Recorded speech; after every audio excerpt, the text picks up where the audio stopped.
tema que está puesto como título es el de la intimidad pública. La intimidad pública es algo que, uno diría, en el curso del siglo XX es un fenómeno que fue acentuándose. No es algo que haya aparecido ahora ni haya aparecido en la década del 50 con la televisión. La intimidad pública con los grandes diarios populares fue la que se inició como noticia. Los grandes diarios populares, me estoy refiriendo al diario Crítica de la década del 20.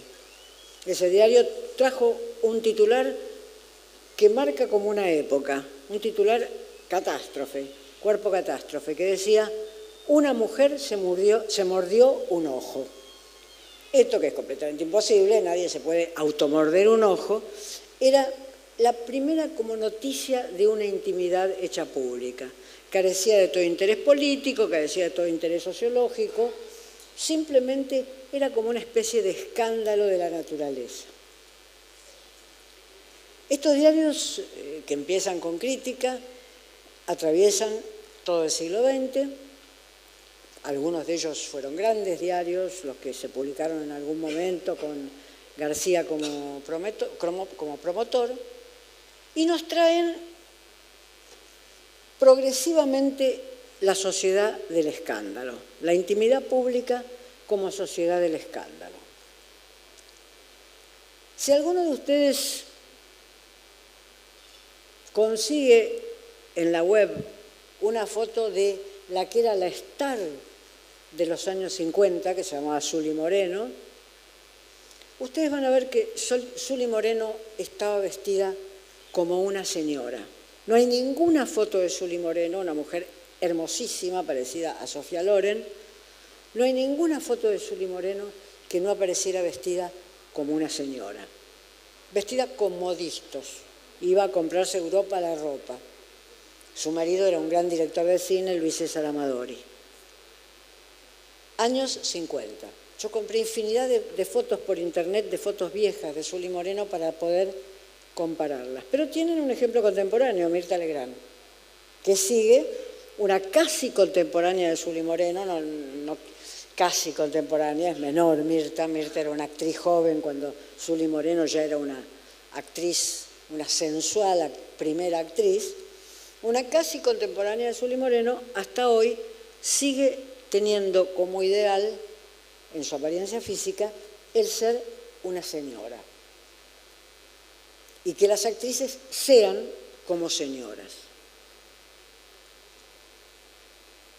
Pongan ustedes, hagan avanzar 40 años y pongan ustedes cualquiera de las fotos que quieran poner de las páginas de Instagram o de Facebook de alguna celebridad contemporánea. Digo Pampita para poner la que tuvo su mayor celebridad.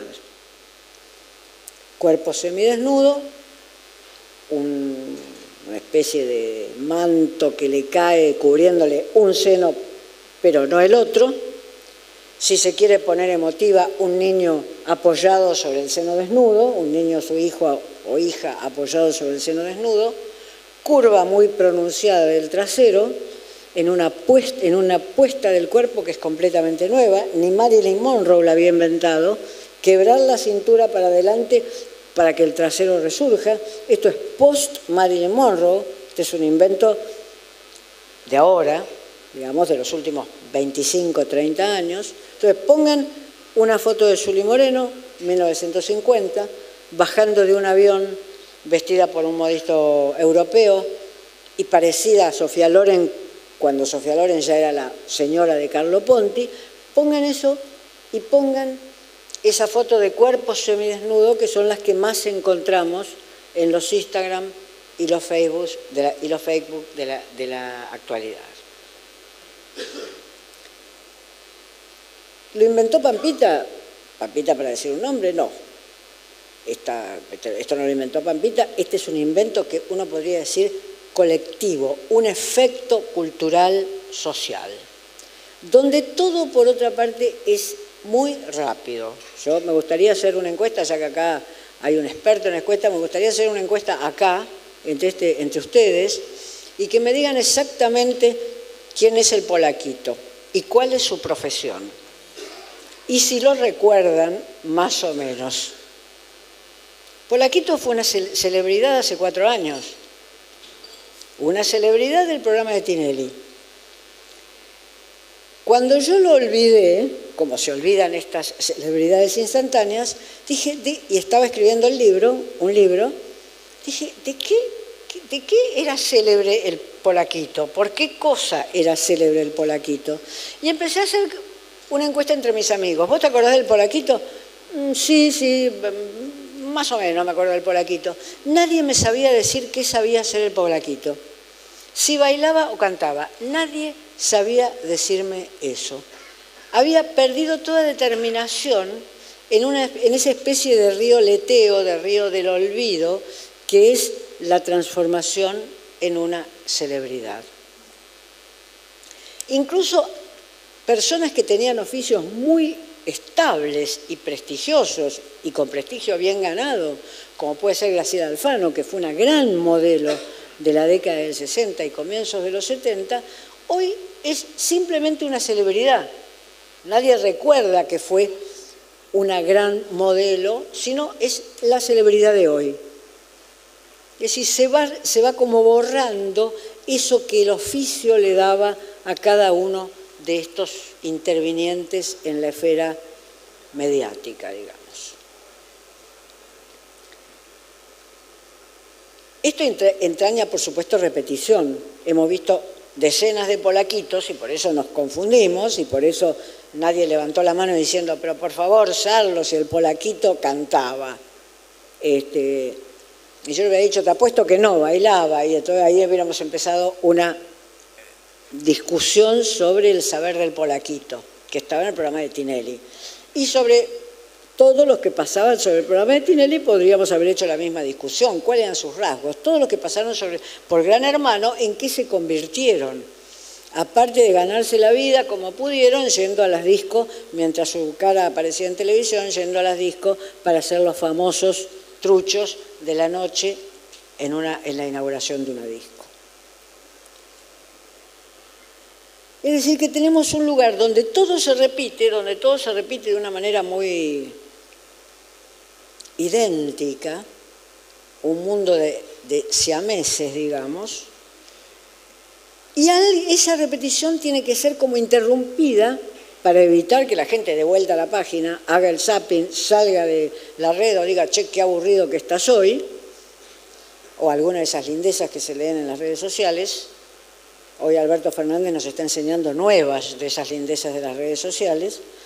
Entonces, ¿qué es lo que puede interrumpir esa repetición? El escándalo lo interrumpe. El escándalo ese donde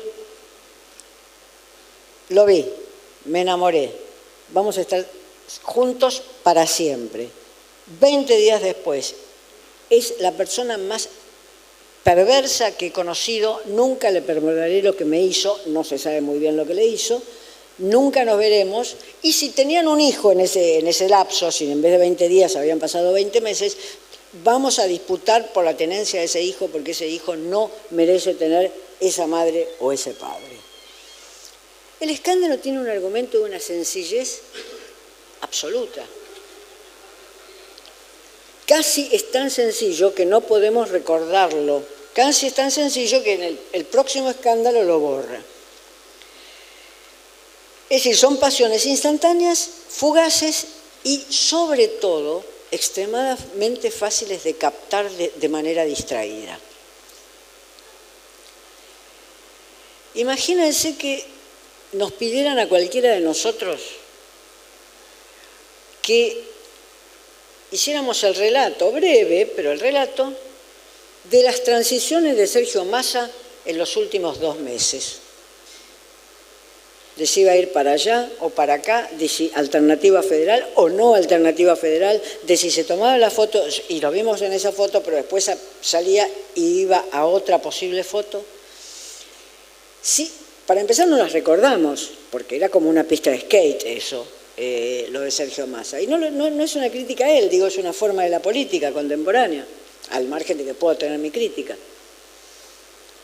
Si iba a confluir a la Paso de Schiaretti, si no iba a confluir a la Paso de Schiaretti. Es extremadamente difícil ya comprender el argumento. Salvo que uno diga, bueno, no me importa lo que haga este tipo, algún día se va a decidir. El argumento es extremadamente difícil de comprender. Y estoy dando un argumento que aparece en la televisión, no estoy dando un argumento que aparece como capítulo final de la lógica de Hegel. Estoy dando un argumento que aparece en la televisión, que aparece obviamente en las redes, en las cuales Massa tiene sus seguidores y postea sus mensajes. Pero vayamos un poquito más allá de los desplazamientos políticos. Vayamos a hacer un relato. Llega el marciano, me gusta siempre la imagen del marciano, llega el marciano, aterriza acá y me dice, mira, desde Marte lo único que se oye son pasos en la Argentina. ¿Me podés explicar cómo se organizan las ideas políticas en esas pasos? ¿Podés darme una explicación que yo pueda entender? Y uno diría, me agarró el marciano. Me agarró el marciano, no soy capaz de hacer eso en un relato para quien no sea un experto. Para quien no sea un experto y lea diarios sobre papel, yo diría, que es donde ahí está la información de la manera más, bajo la forma narrativa y bajo la forma de ideas más estable. Para quien no lea diarios sobre papel. Entonces, la inteligibilidad del mundo queda desorganizada. Y frente a un escándalo de Pampita, no es que crea que solo Pampita tiene escándalo, digo escándalo de Pampita porque creo que habría que hacerle el honor de llamar a los escándalos escándalo de Pampita. Frente a un escándalo de Pampita, que es el argumento más sencillo, es mucho más sencillo que un cuento infantil, es mucho más sencillo que Hansel y Gretel. Fíjense, para contar Hansel y Gretel yo tengo que empezar, que eran dos hermanitos que se fueron, que les dejaron en el bosque, que encontraron una casa, que tengo que empezar a dar una serie de precisiones. Para ese escándalo se cuenta el de Pampita en 5 segundos. Y los pormenores de la política son cada vez más complejos. Por otra parte, la política prefiere muchas veces bordear esos pormenores complejos y ratificarse en los pormenores simples, es decir, los pormenores santos de la política. Voy a poner el ejemplo del discurso de María Eugenia Vidal, la gobernadora de la provincia de Buenos Aires, que desplaza los problemas más complejos y pone los pormenores santos de la política, los pormenores en los cuales se abrazan las personas, se miran a los ojos y juntos cantan una canción que sabían todos, o que no sabían, pero fingen que la sabían.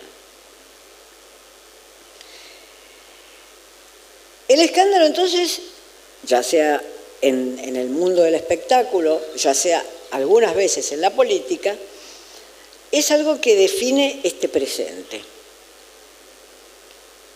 como estilo narrativo y como estilo de retórica. Eso, a vos no te voy a permitir nunca, eso que se llama hipérbole, donde uno va subiendo la apuesta. El escándalo se caracteriza por la hipérbole. El discurso del escándalo es hiperbólico. A vos no te voy a permitir nunca porque vos fuiste el más malvado o la más malvada que yo me encontré en mi vida y encontrarte a vos fue lo peor que me pudo haber sucedido. Y eso se puede repetir 6 meses después con la misma persona o con otra diferente. El escándalo vive de la hipérbole, vive de que las cosas sean más exageradas y sean la apuesta retórica de la hipérbole. Eso caracteriza ciertas formas de expresión contemporánea. Empezó esto hace 50 años, cuando Sully Moreno dejó de vestirse como una señora de clase alta y aparecieron las actrices cubiertas por una especie de capa donde dejaban pecho desnudo y media cola desnuda. ¿Fue en ese lapso que apareció? Yo diría que no.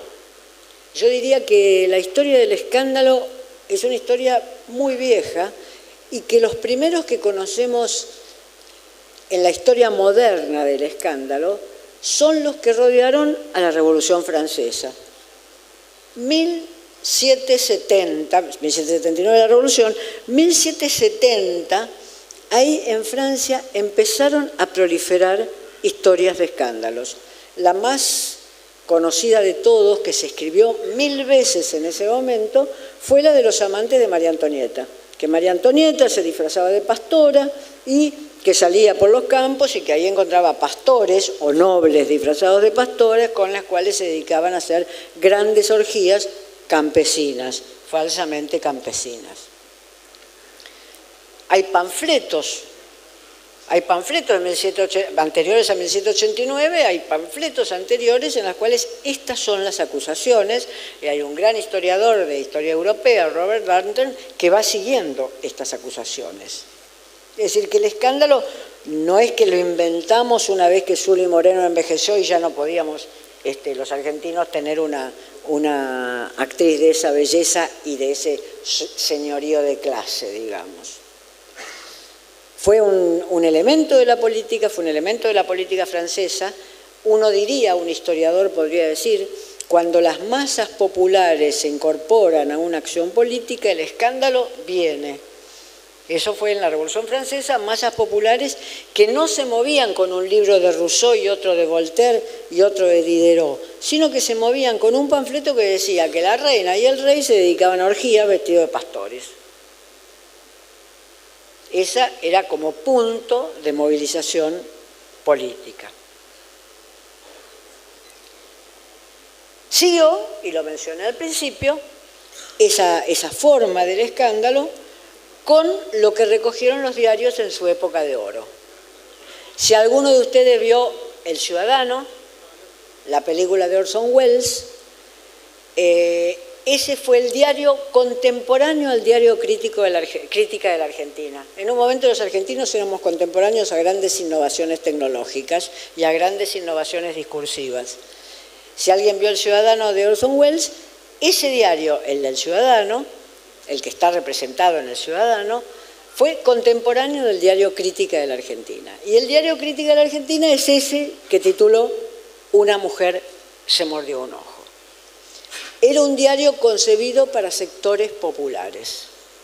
Hasta Crítica, los diarios eran diarios de señores, es decir, diarios que no tenían fotografía ni dibujo en tapa, que no tenían grandes titulares. Si ustedes van a cualquier biblioteca van a encontrar Diario La Nación o Diario La Prensa de 1920 y van a ver que no tiene dibujo en tapa, no tiene fotografía en tapa, no tiene grandes titulares, tiene cantidad de noticias y comienza por noticias internacionales. Todo eso terminó con Crítica. Cuando llega Crítica, que uno podría decir nace junto con el establecimiento ya en la industria de las rotativas, cuando llega Crítica, llega ese diario de la tarde, es decir, del momento en que los trabajadores vuelven a su casa, en una época donde se trabajaba de 6 de la mañana a 2 de la tarde, digamos, trabajadores, obreros, etc., vuelven a su casa, lo van a leer en el transporte público, es decir, no tienen que leer titularcitos así chiquititos como tenía la Prensa y La Nación, sino que tienen que tener titulares grandes que los atraigan a la noticia, y la noticia va a ser más corta. Esto es posible por un avance tecnológico fundamental. De la tecnología no se retrocede nunca. Esto es posible por por un avance tecnológico que es la de las rotativas, donde se pueden escupir miles y miles y miles de páginas de diario por segundo. Entonces, para poder aumentar el público lector de un diario, uno tiene que estar en condiciones de poder imprimir miles y miles y miles de páginas por segundo. Y sobre todo en la época de oro de Crítica, como lo demuestran los estudios históricos sobre Crítica, hacer varias ediciones. Ustedes me dirán que eso era Argentina Año Verde, porque muchos sectores que compraban Crítica podían comprar Crítica a las 2 de la tarde y volver a comprar la edición de Crítica a las 10 de la noche si la noticia lo ameritaba. Es decir, si una mujer se había vuelto a morder un ojo o si durante la Guerra Mundial alguna batalla importante, o durante la Guerra de España, de la Revolución Franquista en España, o durante la Guerra de España, algún acontecimiento importante sucedía. De todo esto no se retrocede. Que las noticias sean más cortas, no se retrocede. Nosotros estamos viviendo, y acá la memoria de todos, tengan la edad que tengan, hagan memoria, nosotros estamos viviendo en un momento donde el largo de la noticia periodística disminuye año a año. Los que trabajamos en prensa lo vemos, porque podés empezar a escribir una nota que antes merecía 10.000 espacios, después te dicen son 9.000 esta vez, y después te dicen son 8.000, y disminuye de año a año. Solo grandes publicaciones con mucho dinero, como puede ser el New York Times o el Washington Post, disminuyen menos la longitud de la nota. Ahora, ¿esto qué quiere decir? ¿Que se ha encontrado una nueva forma de hacer periodismo? No, porque las notas son iguales, son muy parecidas. Son más cortas, pero muy parecidas. Esto quiere decir también que se confía menos en la capacidad de permanencia en un texto, que se confía menos desde 1940 o 50, en la capacidad de permanencia en un mismo texto de un lector o de una lectora. Se confía menos en eso.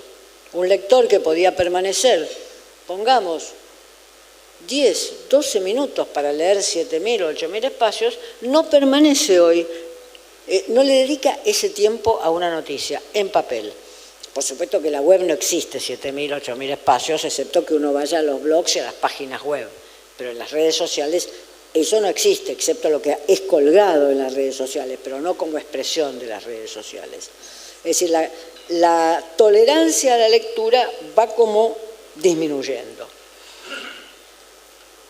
Vuelvo de nuevo entonces al escándalo. El escándalo es corto. ¿Por qué es una de las formas que define tanto la sensibilidad noticiosa contemporánea? Porque el escándalo es corto. El escándalo está perfectamente apropiado a la tolerancia de lectura que nosotros estamos en condiciones de darle a cualquier cosa. Es perfectamente apropiado. Esa tolerancia ha bajado, las condiciones en las cuales se leen han cambiado, los horarios de lectura han cambiado, nota a pie de página. Los diarios de la tarde murieron cuando la televisión de la tarde se impuso, el noticiero de la tarde y noche se impuso, y ahí murieron los diarios de la tarde. Y se conservaron solo en muy pocos países. Pero los diarios de la tarde en la Argentina, que eran miles y miles de ejemplares, como La Razón, gente que tiene mi edad se acuerda perfectamente de la Razón, esos diarios murieron, porque la televisión se impuso en los hogares. Se impuso, se llegaba a la casa y era la noticia de la televisión la que reemplazaba el diario de la tarde. Esto está vastamente estudiado. Ahora, la televisión es por naturaleza más breve, que el discurso escrito. Entonces, ahí se produce esta alianza entre intolerancia a la longitud, nuevos medios tecnológicos que se imponen y formas que se crean, como la del escándalo, para apropiarse de esos nuevos medios tecnológicos.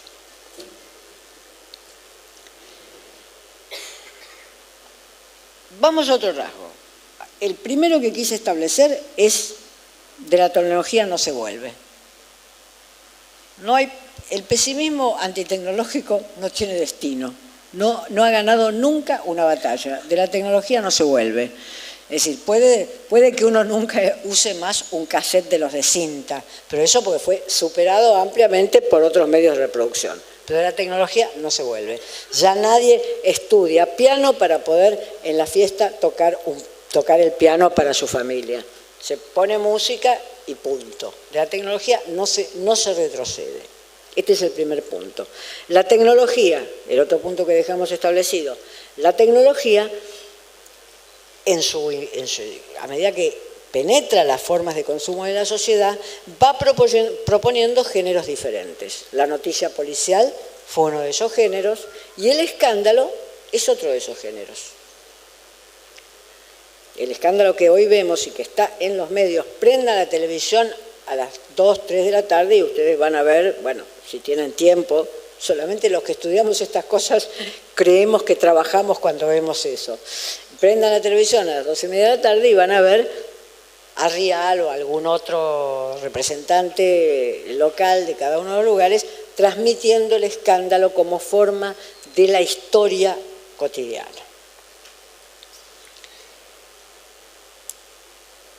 Hasta aquí llegamos.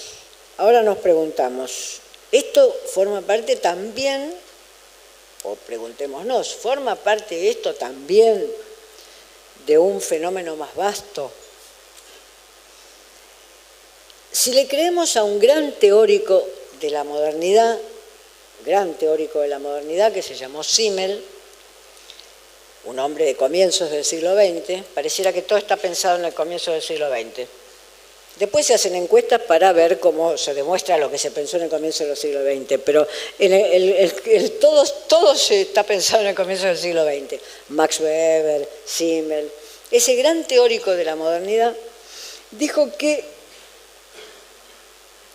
la modernidad se caracteriza porque el psicologismo es un intérprete del mundo y la vida interior encuentra un lugar central en ese mundo.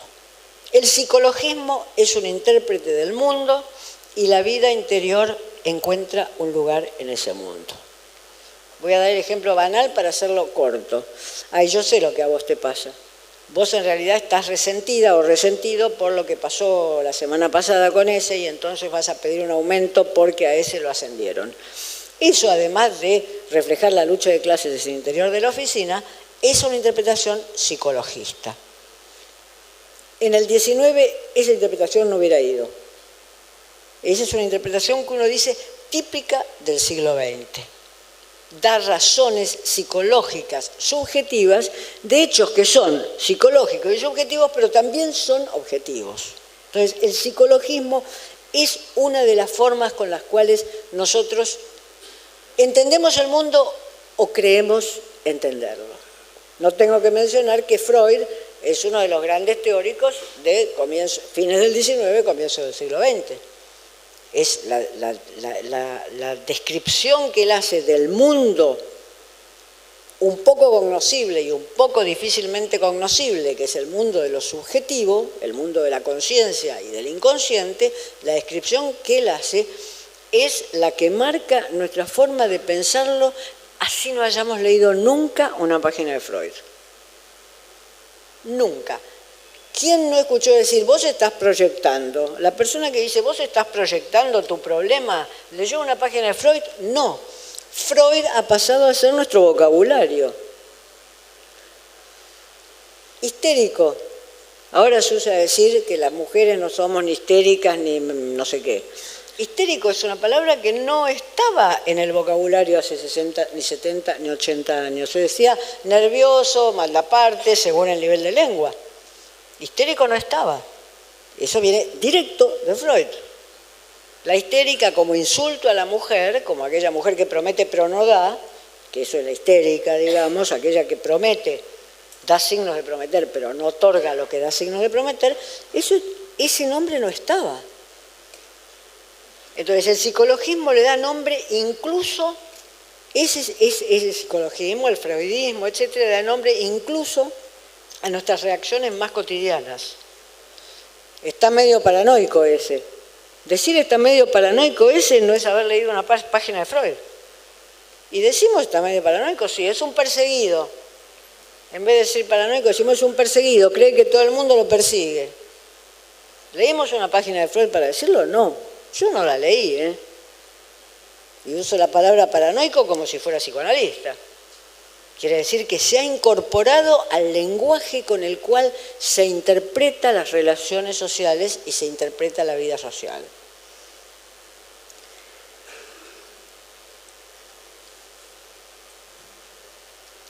El yo aparece entonces, el yo comienza a aparecer como una cosa pública. Ustedes me dirán, pero eso ya lo hizo Rousseau en el último tercio del siglo XVIII. Es cierto. Rousseau, en mis confesiones, lo hizo en el último tercio del siglo XVIII. Ahora, fue un escándalo, fue un escándalo. Los filósofos que se suponía que pertenecían al núcleo de filósofos preparadores de la Revolución Francesa y de la nueva filosofía, incluso esos filósofos se sintieron agredidos o disgustados por la sinceridad con que Rousseau expuso sus pasiones en sus confesiones. Fue un escándalo.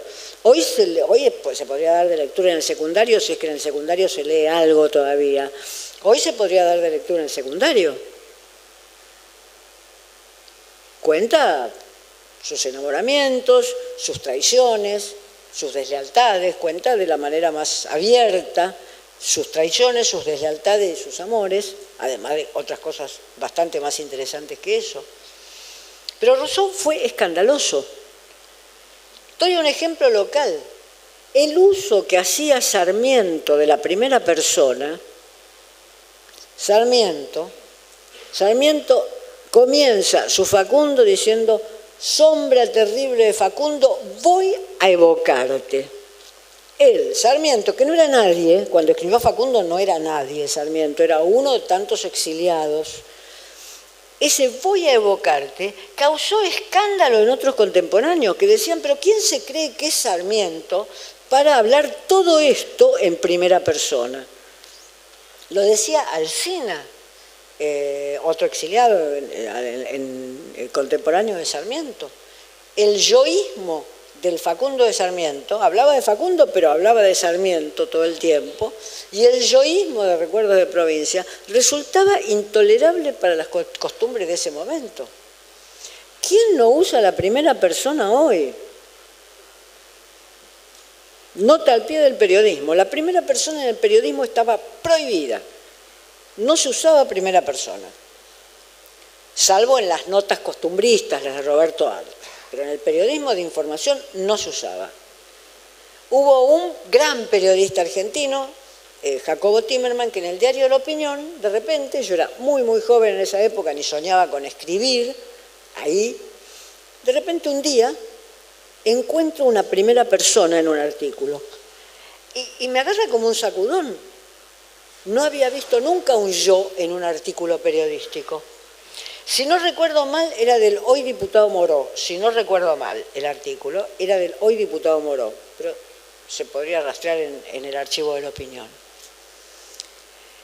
Y después nos fuimos enterando que Timerman fue el que abrió la puerta de esa primera persona, pero a sus grandes periodistas o a aquellos que tenían mucho nombre. Porque, como decía Timerman, la primera persona había que ganársela. Es decir, no podía yo entrar por la puerta, que no me conocía a nadie, y llevar un artículo diciendo: porque yo pienso que en realidad las próximas elecciones, según mi opinión, no son lo que deben ser, porque Schiaretti en realidad su triunfo en Córdoba, tal cosa. No, eso era imposible. Si yo tenía un nombre lo suficientemente grande como para poder escribir en primera persona, por otra parte la debía usar poquito. Yo tardé décadas en llegar a usar una primera persona. Y la frase de Timerman era esa: la primera persona hay que ganársela. No es que entra, abre la puerta y te dice: yo, ¿sabe qué? Schiaretti no le va a ir bien con Alternativa Federal, o por el contrario, le va a ir bien porque se lo merece. No podía hacer eso, nadie podía escribir así. 1981, Diario de la Opinión de Timerman, la primera persona comienza a aparecer. Hoy podemos encontrar notas periodísticas donde en una nota de tecnología se diga: porque yo en mi casa tengo 7 computadoras, una de ellas las usan mis hijos, y después la nota sigue normal como una nota de tecnología, pero tiene como esa cobertura hogareña. Y muchas veces yo digo: ¿para qué quiero saber que tiene 7 hijos o 7 computadoras? Con que me explique este problema que yo tengo con un Adobe Acrobat que no me admite la escritura, me es suficiente.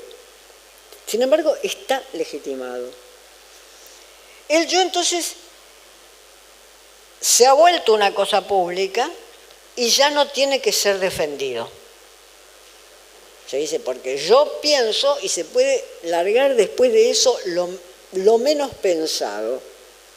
para usar un juego de palabras, se puede lograr después del yo pienso lo menos pensado, en el doble sentido de la palabra, lo que nadie ha pensado y lo menos pensado porque la persona que lo dice tampoco lo pensó bien. Se puede decir yo pienso y se puede seguir, porque la legitimación está. Entonces, tenemos el escándalo por un lado, que es esa historieta que se aprende rápido, esa historieta demostración del yo que se aprende rápido. Tenemos por otro lado esta legitimación completa de la primera persona. Y nos falta algo más, que es las terapias actuales de la primera persona. Que no, como todo esto, no empezaron con Facundo Manes ni empezaron 10 años antes, empezaron con un libro que tuvo un éxito enorme en la década de 1940, que era un libro de un señor que se llamaba Dale Carnegie, que se llamaba Cómo ganar amigos y empezar su vida de nuevo. En la década del 40 tuvo un éxito enorme, no había hogar, fue un bestseller como los bestsellers de hoy, no había hogar donde no estuviera ese libro, y era una receta de autoayuda. Es decir, usted no tiene amigos porque usted generalmente no es muy simpático, pero si usted lleva a la oficina 2 chocolates y en vez de comerse los 2 usted convida a la persona que tiene al lado, juro que era así, convida a la persona que tiene al lado con otro chocolate, inicia ahí un diálogo. Después pregúntele cómo salió su equipo preferido de béisbol, y si usted es del otro equipo, tampoco le diga me alegro que haya perdido, sino que dígale, bueno, a veces perdemos, a ver si ganamos, vamos a ver qué pasa dentro de 15 días. Eran consejos de ese estilo los de Dale Carnegie. ¿Qué son los consejos de la autoayuda? Es el mundo de la autoayuda, y es un mundo de autoayuda que es funcional a acrecentar el capital emocional de cada uno de nosotros.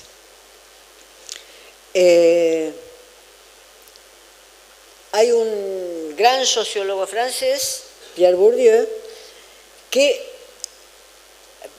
ha teorizado y ha hecho enormes estudios cuantitativos sobre la cuestión, que dice, muy escuetamente lo resumo, que todos nosotros tenemos un capital dinerario, que puede ser 0 o menos 0, no necesariamente. Tenemos un capital dinerario que puede ser inexistente o puede ser riquísimo. Tenemos un capital cultural, y que no necesariamente el capital dinerario traduce de manera exacta el capital cultural. Es decir, en las sociedades de cierto ascenso social, no la nuestra en este momento, pero en las sociedades de cierto ascenso social abierto, como pudo haber sido la Francia de los 30 años gloriosos, que son los 30 años que siguen a la segunda posguerra en Francia, el capital cultural podía acrecentarse muchísimo más que el capital dinerario. Es decir, un chico de una familia pobre podía ir a un gran colegio, a un gran colegio de los tipos colegios universitarios que hay en Buenos Aires, que hay en Córdoba, que hay en Santa Fe, podía ir, aunque fuera hijo de una familia pobre, podía ir a un gran colegio, de ese gran colegio iba a entrar seguro a la universidad, y con la disciplina adquirida en ese gran colegio se iba a recibir seguro en la universidad. Digamos, este trayecto era el trayecto de adquisición del capital cultural.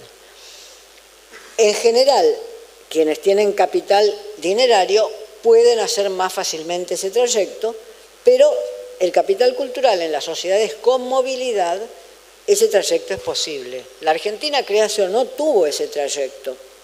Tuvo ese trayecto con las primeras oleadas de inmigrantes.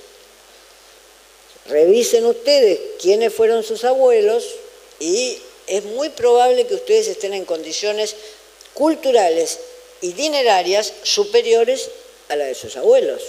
Si yo reviso que mi abuela una de mis abuelas era una piamontesa, analfabeta, que aprendió a leer cuando le enseñaron sus hijos, y veo que los hijos de esa mujer que le enseñaron a leer, se recibieron de maestras, fueron directoras de escuela, inspectoras o abogados, yo digo, ahí, en el comienzo del siglo XX, hubo un trayecto exitoso para una parte de la inmigración, no para toda. Los estudios más optimistas dicen la inmigración así en general, pero fue para una parte de la inmigración. Hoy ese trayecto está cortado. En un país como el nuestro, ese trayecto está cortado, nos parecemos más a naciones en las cuales durante muchos años estuvo cortado, como es el caso de muchas de las regiones brasileñas. Hoy ese trayecto está cortado. Pero lo que Bourdieu marca es que nosotros tenemos un capital dinerario que es de origen, porque cuando somos chicos ese capital dinerario es de origen, nacemos en cuna de oro o nacemos en un catre mal clavado, o sea que es un capital dinerario de origen, y tenemos un capital cultural que es una transacción, que se arma en una transacción entre el capital dinerario de origen, padres que pueden mandar a hijos y hijas a lugares donde se aprende mucho, y un Estado que se hace cargo de algunos hijos e hijas que no tienen capital dinerario, pero que construyen su capital cultural. Esos dos capitales son los que estudió Bourdieu. El capital dinerario, el capital cultural, capital de lo simbólico. El capital cultural, por supuesto que es un capital que favorece más, lo acumulan más aquellos que tienen capital dinerario, porque Bourdieu da los ejemplos. Los ricos llevan siempre a los hijos a los museos.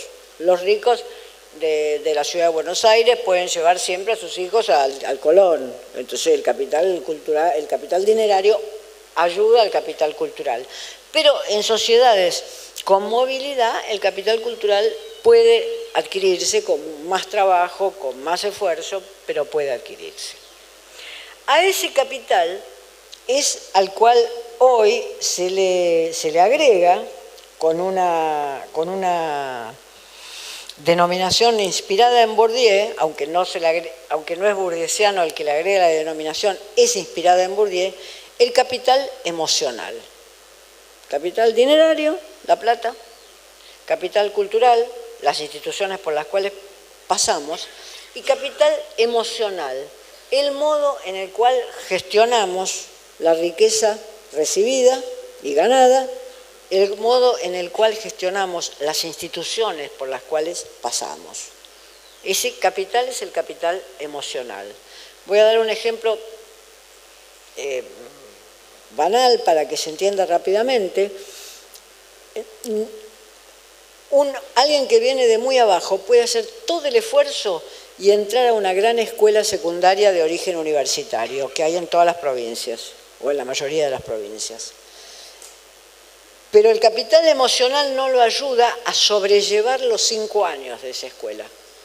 Ahí vemos defecciones que cuando las analizamos son defecciones que tienen que ver con un capital emocional que no ayuda a ese chico pobre y de otro sector social a sobrellevar el peso y la obligación que impone el capital cultural. O sea que tenemos esos tres. Sería, el capital emocional es el que agregamos como tercero a este esquema de Bourdieu, que es capital dinerario y capital cultural. Qué lío, ¿no? Porque, bueno, ¿dónde compramos el capital emocional? No se puede ganar en la bolsa, no se puede ganar comprando dólares, no se asegura por la educación simplemente, la educación no asegura ese capital emocional. Entonces, ¿dónde adquiere el sujeto este nuevo capital que parece indispensable para vivir en un mundo contemporáneo donde el capital emocional es muy valorizado? No hay solución de esto, pero los que hacen los libros de la autoayuda son los que proponen las soluciones a eso. Yo aclaro para empezar esta última parte, que mi diagnóstico es pesimista, sobre la cuestión, el capital emocional no se construye de manera voluntarista. Los libros de autoayuda no construyen capital emocional de manera voluntarista, pero son acompañantes en el camino. Es como, supónganse que yo soy creyente, es probable que estar todo el día con mi devocionario no produzca un milagro en mi vida, pero es un acompañante en mis desgracias. Es un acompañante en mis desgracias, es estar todo el día con un devocionario, con un rosario, con una cruz. Es un acompañante en mis desgracias. Estoy describiendo, no estoy diciendo que así tienen que ser las cosas, estoy describiendo cómo pueden ser. El capital emocional entonces tiene hoy un mercado extraordinario. Las editoriales saltan de alegría cada vez que aparece un libro de autoayuda que promociona la adquisición de capital emocional. Está Mateas, Bachrach, pónganle el nombre que quieran. No quiero hablar mal de estos autores que publicamos todos en las mismas editoriales, no con el mismo éxito, pero ese capital tiene hoy, la adquisición de capital cultural tiene hoy estos autores. ¿Y qué hacen estos autores? Estos autores nos proponen, yo leí algunos de estos libros porque dije, vamos a tomar en serio esto y a lo mejor me va bien, además leo los libros y por ahí termino con un capital emocional como de 100.000 pesos. ¿Qué proponen estos autores? Estos autores proponen una epopeya del yo, módica. No es que propongan una epopeya del yo arriesgada, una módica epopeya del yo muy adaptada a las regulaciones del mundo, llámenlo como quieran, capitalista, del sistema de mercado, en fin, cada uno que le dé su denominación, muy adaptada al mundo en que vivimos. Son epopeyas del yo y no son epopeyas que funden comunidad, excepto la de la familia. Y un poco más amplia que la familia, la comunidad del trabajo, pero muy poquito hacia ese lado. Es decir, son módicas epopeyas del cultivo del yo y de la capacidad que tenga ese yo de gobernar aquellos impulsos, lo estoy dando con comillas, son comillas de los libros, aquellos impulsos que destruyan su capacidad de adaptarse a una sociedad que no se va a adaptar a él. Uno podría decir, un obrero socialista o un obrero anarquista a comienzos del siglo XX no quería adaptarse a una sociedad que no se iba a adaptar a él. Quería cambiar esa sociedad para sentirse mejor él y todos en esa sociedad.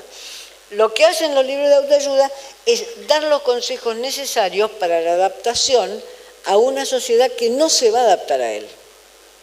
Son libros adaptativos de los sujetos a las sociedades.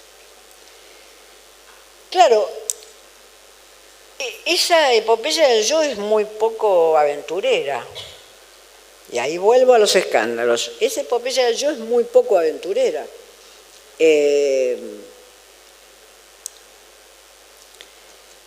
Todos los días tengo que llevarme bien con mis compañeros de oficina o con mis compañeros de fábrica o con mis compañeros de recoger papeles por la calle, si es que algún cartonero leyera uno de estos libros, es decir, son para todos los sectores sociales. Todos los días me tengo que llevar bien, tengo que saludar bien a la gente, etc. ¿Y cuándo? ¿Y cuándo eso que parece inexplicablemente persistir en todos nosotros, que es el momento de esa aventura? Ese deseo de esa aventura, ese deseo del hecho que no se va a repetir en mi vida. Nosotros lo tenemos mucho con el turismo, fíjense que uno lo dice con el turismo, eso. Nunca más voy a estar en un lugar así. Descubrí un lugar así, tal cosa, tal otra. No descubrió nada porque están todas las guías turísticas, pero uno dice, esto me pasó a mí. Ese deseo de que algo le haya sucedido a mí, a uno especialmente. Bueno, no hay mucha salida de eso Y entonces, estos libros de alta ayuda lo que proponen es una metodología de adaptación a aquello que no tiene salida. Como contraparte de esa metodología, admiramos y envidiamos, todos nosotros, las vidas de aquellos que parecen tener episodios excepcionales. Ese es el lugar que encuentran las celebrities y sobre todo los escándalos en nuestra propia vida.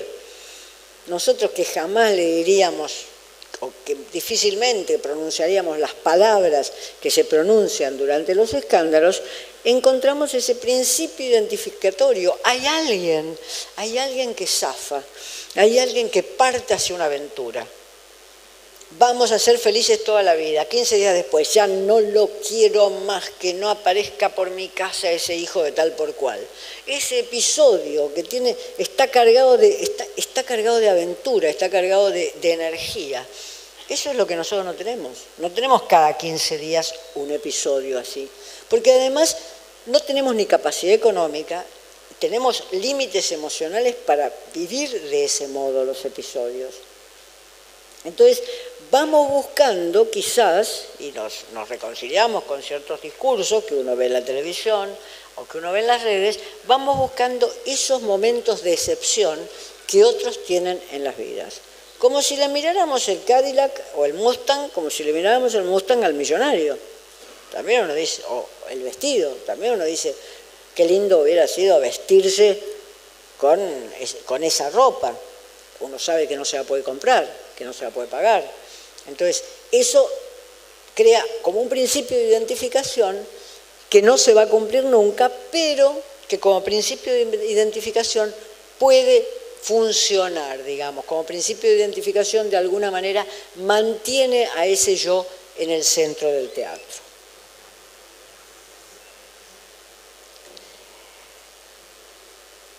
Esa es lo que se podría llamar la epopeya del yo.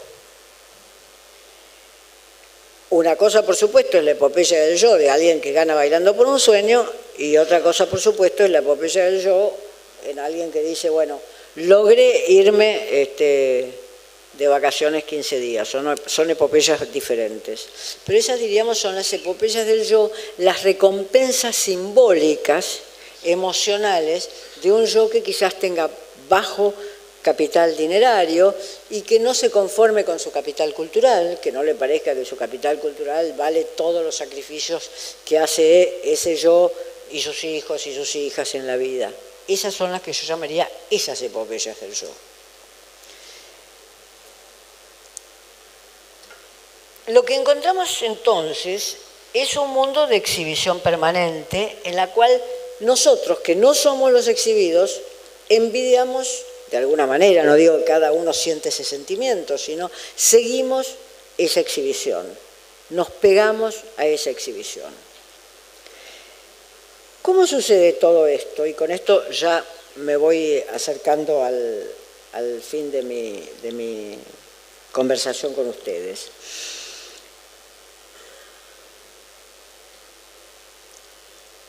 En principio sucede porque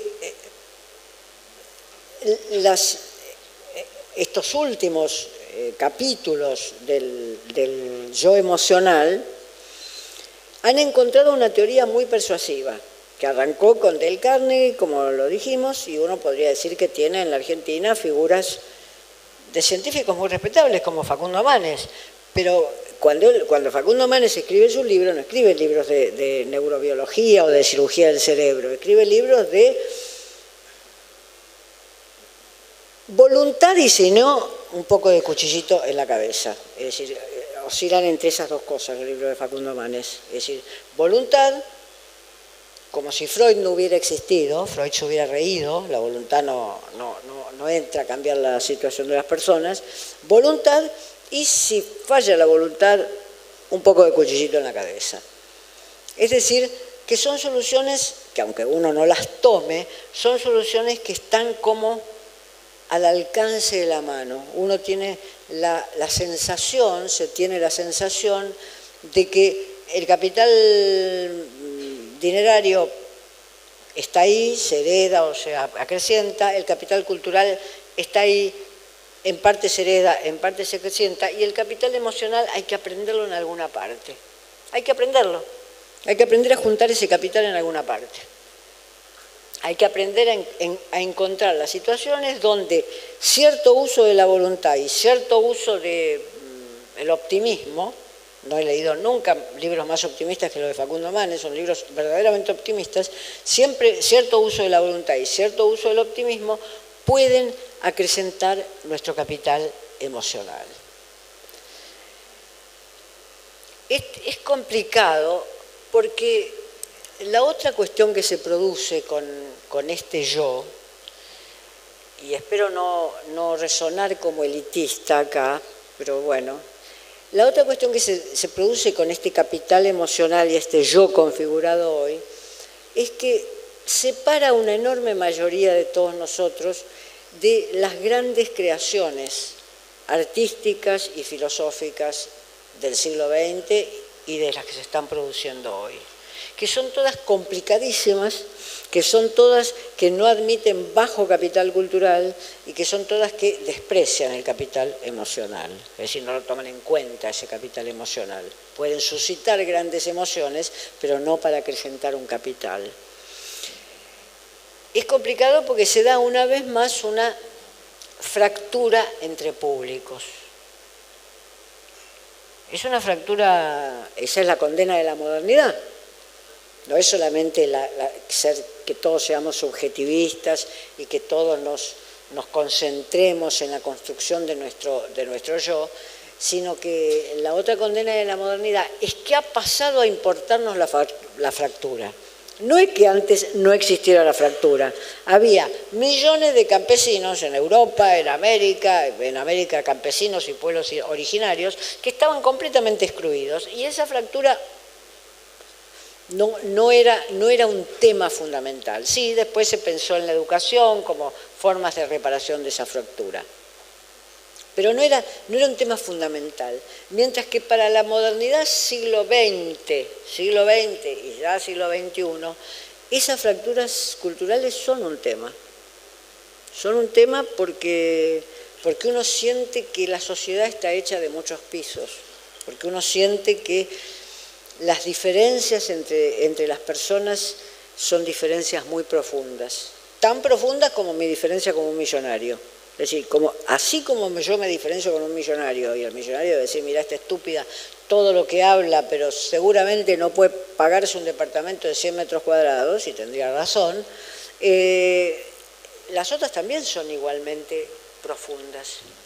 Cuando hablamos en términos de capital cultural, de capital dinerario y de capital emocional, pensemos que las fracturas que nosotros estamos distinguiendo sin problema con el capital dinerario, es decir, que yo no me puedo pagar un departamento de 150 metros y el millonario puede pagarse 5 departamentos de 150 metros, pensemos que esas fracturas también están respecto de los otros capitales.